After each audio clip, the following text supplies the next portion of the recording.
सभी को नमस्कार। मैं धर्मेंद्र कुमार एडवोकेट। संविधान में आज का हमारा टॉपिक आर्टिकल 32 पर निर्भर है और आर्टिकल 32 का टाइटल है संवैधानिक उपचारों का अधिकार।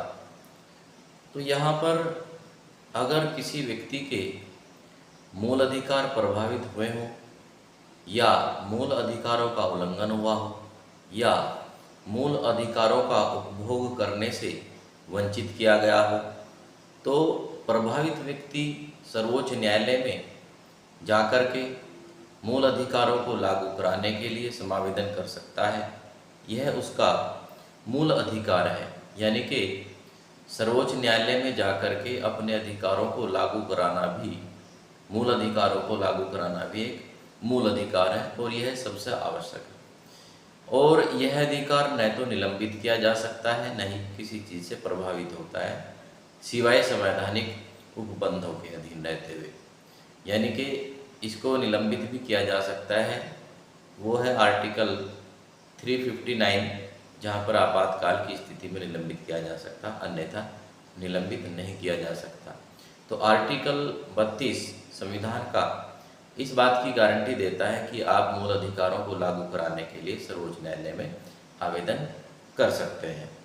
तो यहाँ पर जैसा भी आप अपने मूल अधिकार को लागू कराने के लिए जैसी भी परिस्थितियाँ हैं, उसी परिस्थितियों के अनुसार आप रिट दायर कर सकते हैं और सर्वोच्च न्यायालय रिट जारी करने की शक्ति रखता है। तो यहाँ पर सर्वोच्च न्यायालय आदेश द्वारा, निर्देश द्वारा या रिट द्वारा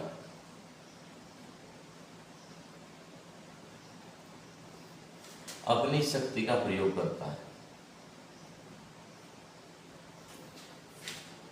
यानी कि अगर किसी के मूल अधिकार प्रभावित हुए हैं तो न्यायालय, सर्वोच्च न्यायालय में जाकर के अप्लाई करेगा, एप्लीकेशन देगा, आवेदन करेगा, समावेदन करेगा और वहाँ से आदेश, निर्देश या रिट निकलवाएगा। ये रिटें विभिन्न प्रकार की हो सकती हैं, जैसे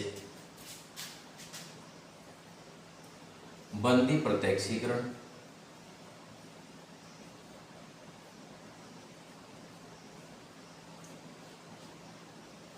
दूसरा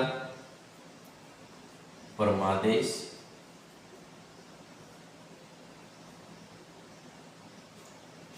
तीसरा अधिकार रक्षा, चौथा प्रतिषेध और पांचवा उत्प्रेषण। ये 5 प्रकार की रिटें हैं जिन्हें सर्वोच्च न्यायालय मूल अधिकार के उल्लंघन पर किसी व्यक्ति के समावेदन पर निकालने की शक्ति रखता है। अब यहाँ पर इनको डिफाइन भी अभी हम करेंगे, तो उससे पहले देख लेते हैं कि ये जो रिटें हैं, ये रिटें क्योंकि सर्वोच्च न्यायालय के को निकालने की शक्ति है, लेकिन संसद विधि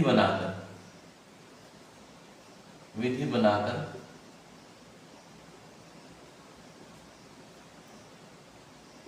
किसी अन्य न्यायालय को भी रिट निकालने की शक्ति प्रदान कर सकती है। अब यहाँ पर वह न्यायालय, जिस न्यायालय को ऐसी शक्ति संसद द्वारा दी गई है, यानी कि रिट निकालने की शक्ति दी गई है, तो अपने क्षेत्राधिकार में, अपनी सीमाओं में ऐसी शक्ति का प्रयोग अन्य न्यायालय भी कर सकता है।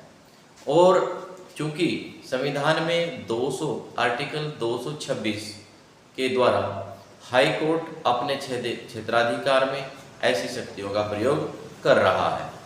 नेक्स्ट,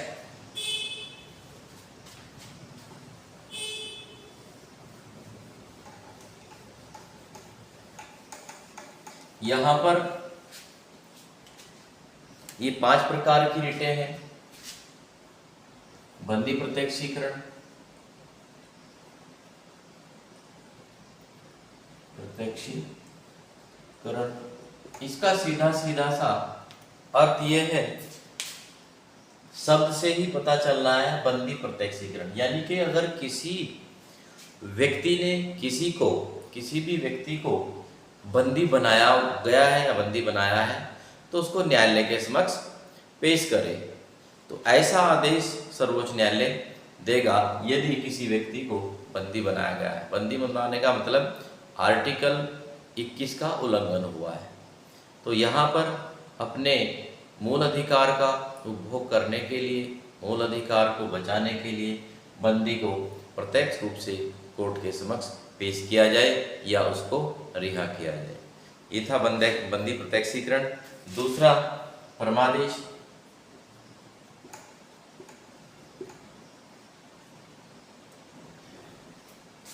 इसका तात्पर्य, अगर सर्वोच्च न्यायालय में किसी के द्वारा आवेदन दिया गया है अपने मूल अधिकार को लागू कराने के लिए, तो यहाँ पर परमादेश यानी कि सर्वोच्च न्यायालय आदेश देगा कि आप कोई कार्य करें, वह कार्य जो व्यक्ति नहीं कर रहा है और उसके न करने से मूल अधिकार प्रभावित हो रहे हो।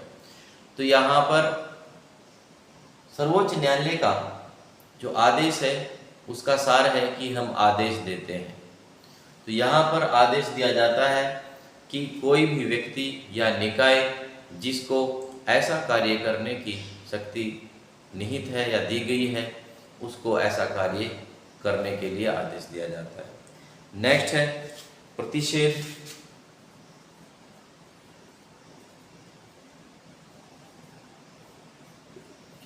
इसका अर्थ यह है कि किसी न्यायालय में या प्राधिकरण में, निकाय में कोई पावर या कोई शक्ति किसी काम को करने की निहित नहीं है, तो ऐसे न्यायालय को, न्यायाधिकरण को, निकाय को वरिष्ठ न्यायालय या उससे ऊपर का न्यायालय प्रतिषेध या प्रतिषिद्ध कर सकता है कि आप इस कार्य को न करें, क्योंकि उसमें ऐसा कार्य करने की शक्ति निहित नहीं है।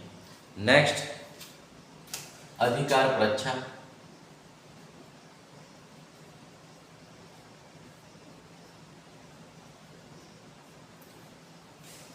यहाँ पर किसी व्यक्ति को पूछा जाता है कि आप किस अधिकार से किसी पद पर आसीन हैं।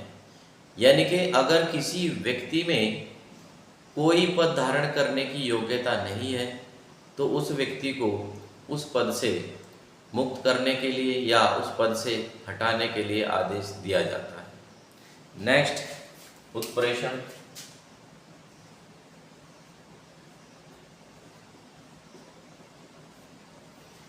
उत्प्रेषण रिट तब जारी की जाती है यदि कोई कनिष्ठ न्यायालय अपने अधिकार क्षेत्र से बाहर जाकर कोई कार्य कर देता है या करने वाला है, तो वरिष्ठ न्यायालय द्वारा उसको रोक करके उस मामले को अपने पास मंगा लिया जाता है और वह मामला वरिष्ठ न्यायालय के पास स्थानांतरित हो जाता है। तो यहाँ पर कनिष्ठ न्यायालय को वरिष्ठ न्यायालय द्वारा अपने अधिकार से अधिक कार्य करने से रोका जाता है और कार्य को या मामले को अपने पास मंगवा लिया जाता है।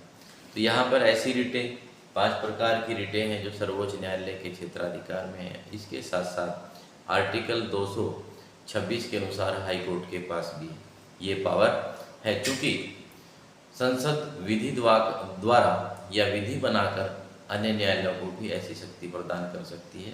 ऐसा संविधान के आर्टिकल 32 सब क्लोज 3 में लिखा है। तो आज का ये हमारा टॉपिक था और मूल रूप से ये रिटें तब जारी की जाती हैं जब किसी व्यक्ति के मूल अधिकार प्रभावित हुए हों और वह सार्वजनिक हित पर भी प्रभाव डालते हों। तो यहाँ पर आज का ये टॉपिक था। अधिक जानकारी के लिए चैनल को सब्सक्राइब कर लें, क्योंकि संविधान के प्रत्येक टॉपिक पर हम वीडियो बना रहे हैं और संविधान की सभी को जानकारी हो, इसलिए भी ज़रूरी है कि चैनल को सब्सक्राइब कर लें। नमस्कार, धन्यवाद।